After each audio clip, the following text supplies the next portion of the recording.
नमस्कार साथियों, T4 teacher के YouTube चैनल पर आप सभी का हार्दिक स्वागत है। आज के इस वीडियो में हम फिजिक्स से संबंधित 50 महत्वपूर्ण प्रश्नों को हल करने वाले हैं और यह हमारा फिजिक्स का पार्ट नंबर 5 है। यदि आपने इसके बाकी 4 पार्ट नहीं देखे हैं तो इसके वीडियो के डिस्क्रिप्शन में उनकी लिंक दे रखी है, जहां से आप बाकी 4 पार्ट देखकर फिजिक्स की बहुत ही शानदार तैयारी कर सकते हैं।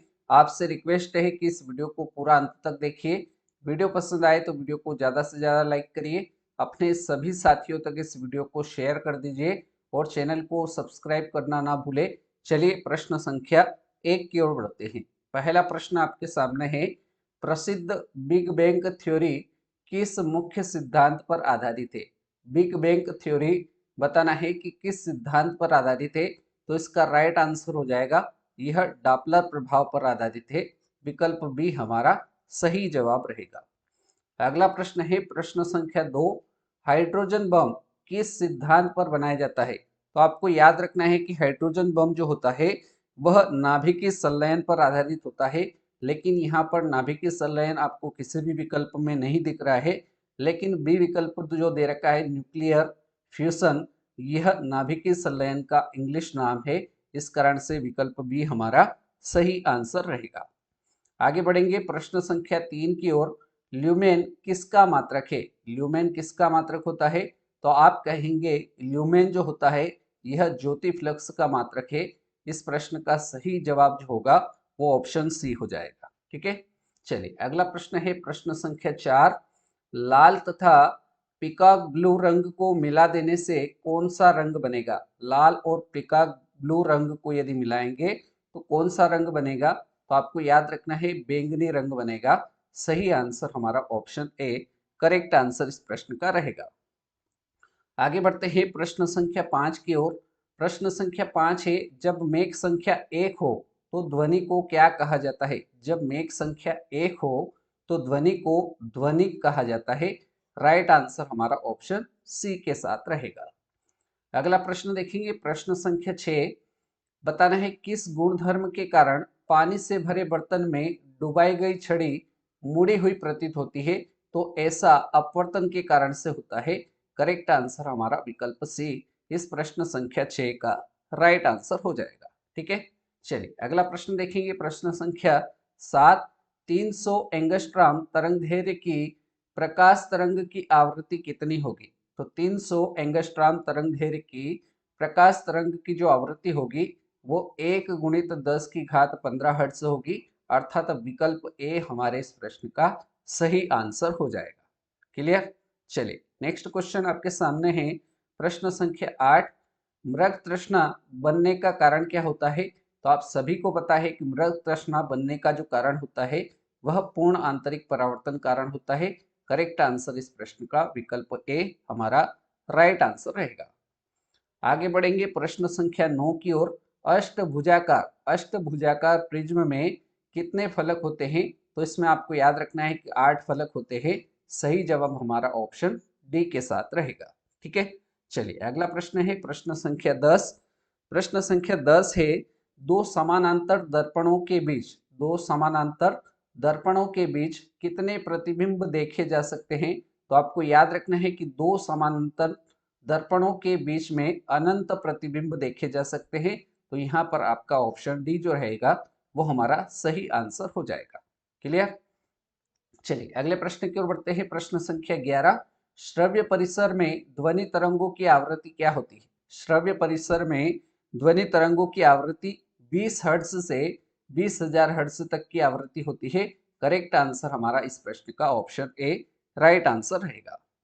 अगला प्रश्न देखेंगे प्रश्न संख्या 12, शरीर के आमाशय एवं अन्य अंतरंगों का अन्वेषण करने वाली तकनीक एंडोस्कोपी किस घटना पर आधारित है?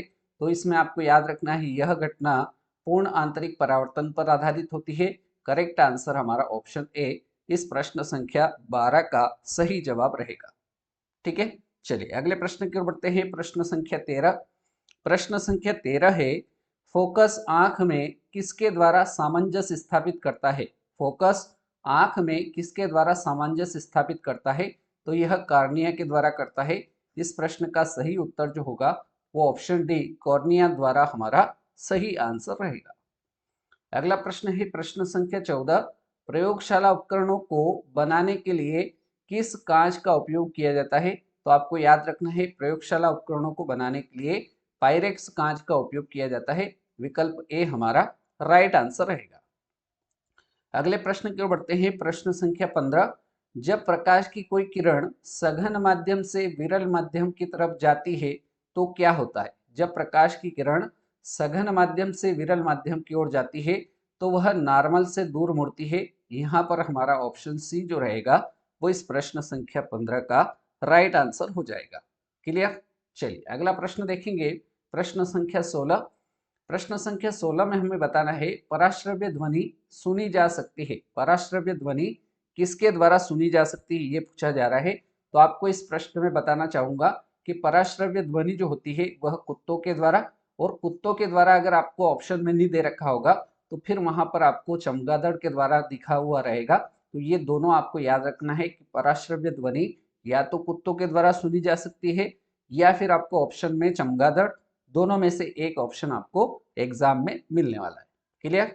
चलिए अगला प्रश्न देखेंगे प्रश्न संख्या 17, कार्बन माइक्रोफोन एक परिवर्ती युक्ति है। कार्बन माइक्रोफोन एक परिवर्ती युक्ति है, कौन सी है? तो इसको याद रखिए प्रेरकत्व युक्ति है, अर्थात विकल्प ए हमारा सही उत्तर हो जाएगा। क्लियर? अगला प्रश्न है प्रश्न संख्या 18, ट्रायोड का प्रयोग होता है। ट्रायोड का प्रयोग किस रूप में होता है? तो आपको याद रखना है ट्रायोड जो होता है इसका प्रयोग एम्पलीफायर के रूप में किया जाता है। इस प्रश्न का सही आंसर जो होगा वो विकल्प ए हमारा राइट आंसर हो जाएगा।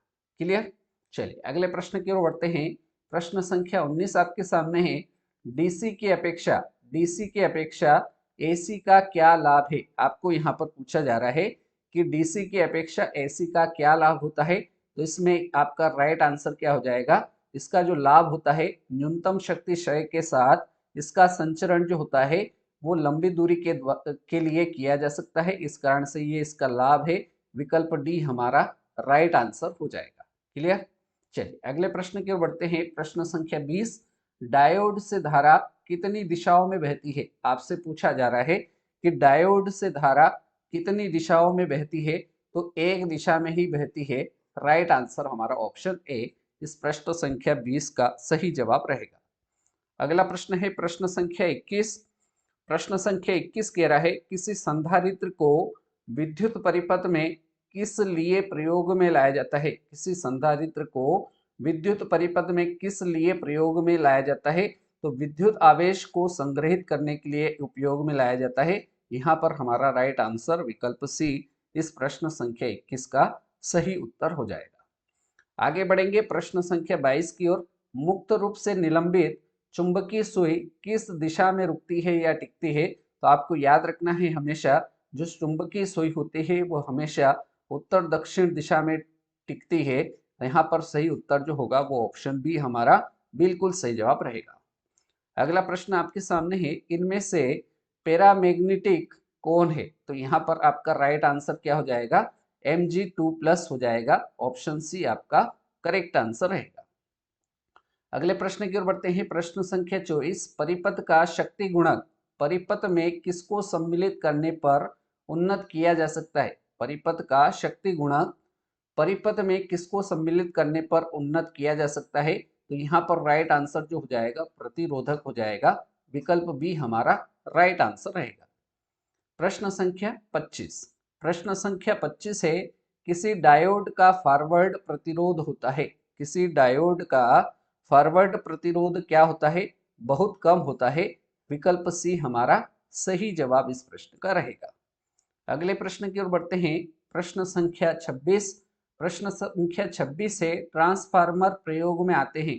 ट्रांसफार्मर प्रयोग में आते हैं तो आपको याद रखना है कि ट्रांसफार्मर का जो प्रयोग होता है केवल ऐसी परिपथ में इसका प्रयोग किया जाता है, अर्थात बी विकल्प इस प्रश्न का बिल्कुल सही जवाब रहेगा। क्लियर?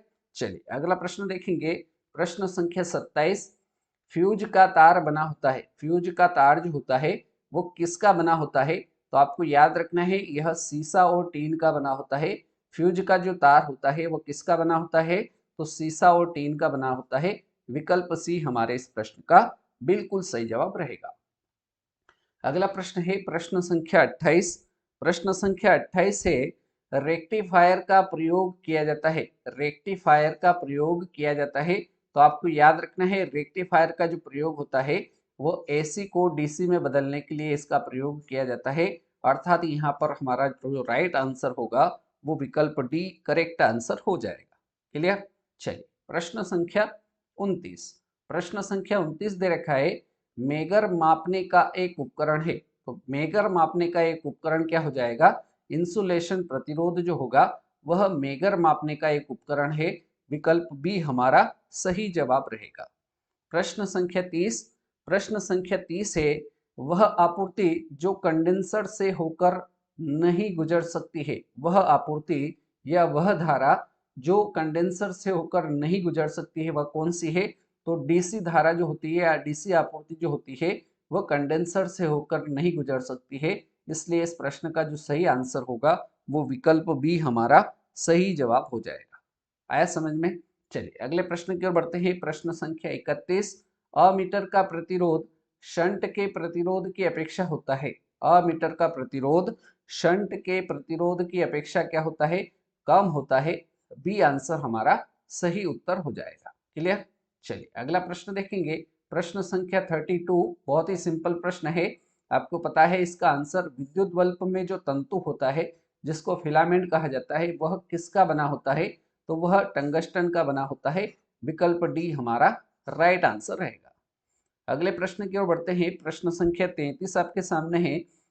प्रश्न संख्या 33 में बताना है कि निम्नलिखित वैज्ञानिक के द्वारा तड़ित चालक का आविष्कार किया गया था। अर्थात तड़ित चालक का आविष्कार किस वैज्ञानिक ने किया था। तो आपको याद रखना है तड़ित चालक का जो आविष्कार किया था वह बेंजामिन फ्रैंकलिन ने इसका आविष्कार किया था।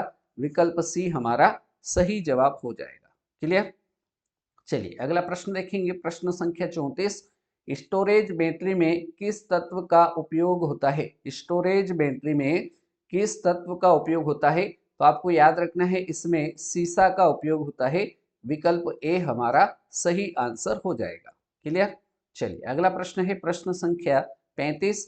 संचायक बैटरी में कौन सी धातु इस्तेमाल की जाती है। बताना है संचायक बैटरी में कौन सी धातु इस्तेमाल की जाती है। तो इसमें सीसा धातु का प्रयोग किया जाता है या इस्तेमाल किया जाता है। विकल्प सी हमारा सही आंसर हो जाएगा। क्लियर। चलिए अगले प्रश्न की ओर बढ़ते हैं। प्रश्न संख्या 36। घरों में लगे बिजली के मीटर, घरों में लगे बिजली के मीटर विद्युत के व्यय को रिकॉर्ड करते हैं। किसमें करते हैं। तो यह किलोवाट घंटा यूनिटों में इसको रिकॉर्ड करते हैं। यहाँ पर हमारा विकल्प जो सी रहेगा वो इस प्रश्न संख्या 36 का सही आंसर हो जाएगा। अगला प्रश्न है प्रश्न संख्या 37। एक धातु के तार में विद्युत का प्रवाह होता है। एक धातु के तार में विद्युत का प्रवाह किसके कारण से होता है। तो इलेक्ट्रॉन के कारण से विद्युत का प्रवाह होता है। ऑप्शन ए जो रहेगा वो हमारा राइट आंसर हो जाएगा। प्रश्न संख्या 38 देखिए। टेलीफोन लाइन में प्रवाहित ऊर्जा है। टेलीफोन की जो लाइन होती है उसमें प्रवाहित होने वाली जो ऊर्जा होती है वो कौन सी ऊर्जा होती है, ये आपसे पूछा जा रहा है। तो यहाँ पर विद्युत ऊर्जा जो रहेगा वो हमारा इस प्रश्न संख्या 38 का करेक्ट आंसर ऑप्शन बी हो जाएगा। अगला प्रश्न है प्रश्न संख्या 39। निम्नांकित में कौन सा परिवर्तन रासायनिक नहीं है। अर्थात यहाँ पर आपसे पूछा जा रहा है कि रासायनिक परिवर्तन कौन सा विकल्प नहीं है। तो पहला विकल्प दे रखा है लोहे में जंग लगना, यह आपका रासायनिक परिवर्तन है। पानी का भाप में बदलना, यह आपका रासायनिक परिवर्तन नहीं है। यह आपको याद रखना कौन सा परिवर्तन है, भौतिक परिवर्तन है। और आपसे प्रश्न में पूछा है कौन सा परिवर्तन रासायनिक नहीं है। तो यहाँ पर विकल्प बी जो रहेगा वो हमारा करेक्ट आंसर हो जाएगा। विकल्प सी है दूध से दही बनना, यह आपका रासायनिक परिवर्तन है। कोयले का जलना, यह भी रासायनिक परिवर्तन है। इस करेंगे हमारा बी ऑप्शन जो रहेगा वो सही आंसर हो जाएगा। अगले प्रश्न को देखेंगे। प्रश्न संख्या 40। विद्युत धारा या धारा को मापने का मापक है। विद्युत धारा को मापने का मापक क्या होता है। तो विद्युत धारा को अमीटर के द्वारा मापा जाता है। इसलिए इस प्रश्न का जो करेक्ट आंसर होगा वो विकल्प डी हमारा सही आंसर रहेगा। अगला प्रश्न है प्रश्न संख्या 41। शुष्क सेल में कार्बन की छड़ कार्य करती है। शुष्क सेल में कार्बन की छड़ कार्य करती है, किसका करती है? एनोड का कार्य करती है। विकल्प ए हमारा राइट आंसर रहेगा। अगला प्रश्न, प्रश्न संख्या 42, बैटरी के धनात्मक ध्रुव से जोड़े गए इलेक्ट्रोड को क्या कहते हैं? तो बैटरी के धनात्मक ध्रुव से जोड़े गए इलेक्ट्रोड को क्या कहा जाता है? एनोड कहा जाता है। इस प्रश्न का सही आंसर जो होगा वो विकल्प सी एनोड करेक्ट आंसर हो जाएगा। प्रश्न संख्या 43, जब किसी उदासीन धातु के गोले को धनात्मक रूप से आवेशित कांच की छड़ के संपर्क से आवेशित किया जाए तो यह गोला क्या करेगा? इलेक्ट्रॉनों का त्याग करेगा, इलेक्ट्रॉन गवाएगा, अर्थात विकल्प ए हमारा करेक्ट आंसर रहेगा। अगला प्रश्न देखेंगे, प्रश्न संख्या 44, वाट को प्रकट कर सकते हैं। वाट को किस में प्रकट कर सकते हैं? तो यहाँ पर विकल्प सी जो दे रखा है, जूल प्रति सेकेंड में व्यक्त कर सकते हैं या प्रकट कर सकते हैं। विकल्प सी हमारे इस प्रश्न का बिल्कुल करेक्ट आंसर हो जाएगा। अगला प्रश्न देखेंगे, प्रश्न संख्या 45, इलेक्ट्रॉन वोल्ट किसकी एक इकाई है? तो आपको याद रखना है कि इलेक्ट्रॉन वोल्ट जो होता है यह ऊर्जा की इकाई है। विकल्प ए हमारे इस प्रश्न 45 का करेक्ट आंसर ऑप्शन ए रहेगा। प्रश्न संख्या 46 दे रखा है, फेराडे संख्या है। फेराडे संख्या यहाँ पर आपको कूलाम में मान बताना है। तो ऑप्शन सी जो है फेराडे संख्या 9.65 गुणित 10 की घात 7 कूलाम, ऑप्शन सी जो रहेगा वो हमारा करेक्ट आंसर हो जाएगा। अगला प्रश्न है प्रश्न संख्या 47, जर्मेनियम क्रिस्टल को फास्फोरस तथा एंटीमनी का समान संख्या में मिलाया जाता है जो कि एक है, तो यह एन प्रकार का एक अर्धचालक है। विकल्प डी आपका सही जवाब हो जाएगा। अगले प्रश्न की ओर बढ़ते हैं, प्रश्न संख्या 48। प्रश्न संख्या 48 है, ट्रांसफार्मर कार्य करता है। तो आपने पढ़ लिया है कि ट्रांसफार्मर जो कार्य करता है वो किस पर कार्य करता है? एसी धारा पर ट्रांसफार्मर कार्य करता है। विकल्प ए हमारा सही आंसर हो जाएगा। प्रश्न संख्या 49 देखिए, विद्युत प्रतिरोध मापा जाता है। विद्युत प्रतिरोध जो होता है वो किस में मापा जाता है? तो ओम में मापा जाता है। करेक्ट आंसर हमारा ऑप्शन सी इस प्रश्न संख्या 49 का राइट आंसर हो जाएगा। और साथियों, अब बारी है आज के इस वीडियो के अंतिम प्रश्न की, जो कि प्रश्न संख्या 50 है। निम्न में से कौन एक विद्युत चुंबक बनाने के लिए सबसे उपयुक्त है? तो यहाँ पर आपसे पूछा जा रहा है कि विद्युत चुंबक बनाने के लिए किसका उपयोग किया जाता है? तो मृदु लोहा या नर्म लोहा का इसमें उपयोग किया जाता है। विकल्प सी इस प्रश्न संख्या 50 का करेक्ट आंसर हो जाएगा। ठीक है, तो इस प्रकार से साथियों आज के इस वीडियो में हमने फिजिक्स से संबंधित 50 प्रश्नों को हल किया। उम्मीद करता हूँ ये 50 प्रश्न आपको अच्छे समझ में आए होंगे। और यह फिजिक्स का हमारा पार्ट नंबर 5 था।